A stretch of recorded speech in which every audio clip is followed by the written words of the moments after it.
Muraho neza, ni Umuhoza Keti. Uyu munsi nabahitiyemo kubabwira amoko ane y'ibitsina cyangwa y'ibituba by'abagore uburyo bitandukanye. Igituba cya mbere bacyita urubumbankari. Urubumbankari ni igituba kiba ari kinini cyane, gifite ipfupfu. Umugore ugifite cyangwa umukobwa ugifite gihita kigaragara kubera ko kiba kiri munsi y'uruhago, kandi ikindi kiba giteye nk'idegede.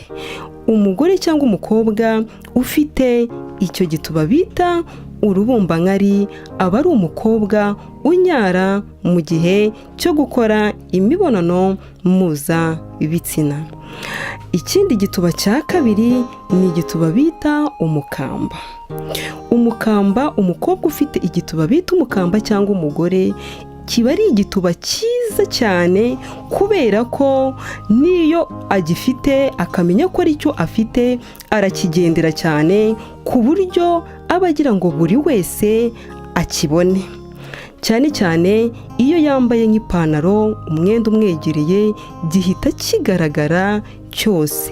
Umukobwa cyangwa umugore ufite icyo gituba bita umukamba aba ari umukobwa unyara cyane, kandi niyo ari gukora imibonano mpuzabitsina n'umugabo aba ayikora ataka. Uko gutaka kuba gusobanuye ibyishimo byinshi